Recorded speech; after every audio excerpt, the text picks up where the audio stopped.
কিন্তু একটা নতুন মানুষকে দুই তিনটা মিনিস্ট্রিতে কেন বসায় রাখতে হবে? দুর্ভাগ্য আমার নিজের ভোটটাও কিন্তু আমি দিতে পারি, ভোট দিতে যাব তখন এই হলের গন্ডগোল লাগে গেছে।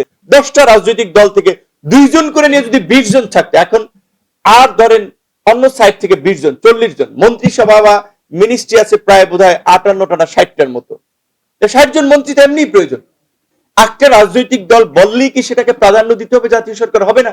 আজকে যদি একটা জাতীয় সরকার হতো, সেখানে ধরেন মেজর পলিটিক্যাল পার্টিগুলো এখানে বিএনপি, জামাত, ইসলামী আন্দোলন, গণ অধিকার, এরকম আরো যারা আছে বা তাদের একটা পার্টিসিপেশন থাকতো।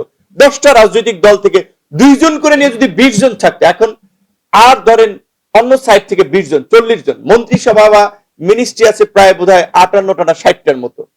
60 জন মন্ত্রী তো এমনি প্রয়োজন। এখন আমরা শর্ট মন্ত্রিসভা করলাম, যার ফলে হয়েছে কি, এখন একজনে আগে একটা মিনিস্ট্রি চালায় নেই, আপনি বলেন সে 2টা চালায় এই ঈদে জামা জুতো অ্যাক্সেসরিজ এর ডিসকাউন্ট কেমনে? এখন ঠিক আছে, আমি আগে এমপি নিতে বলে কি আমি এমপি হতে পারবো না? পারবো।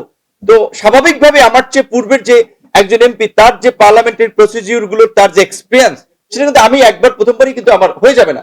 তো যাদেরকে নেওয়া হয়েছে যোগ্য, দক্ষ, তাদের দেশপ্রেম আছে, সততা আছে, আমরা বিশ্বাস করি। কিন্তু একটা নতুন মানুষকে 2-3টা মিনিস্ট্রিতে কেন বসায় রাখতে হবে?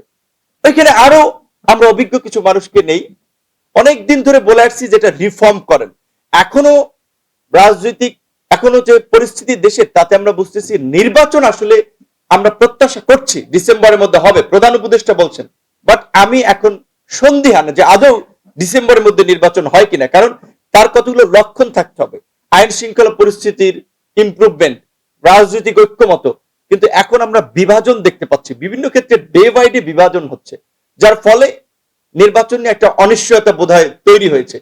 এখন বাংলাদেশের মানুষ, আপনারাও যারা আমার জীবদশায় এই মানে এই 32 বছর বয়সে আমি কিন্তু এখন ভোট দিতে পারিনি, এমনকি আমি ভিপি হয়েছি। দুর্ভাগ্য আমার নিজের ভোটটাও কিন্তু আমি দিতে পারি, ভোট দিতে যাব তখন এই হলের গন্ডগোল লাগে গেছে।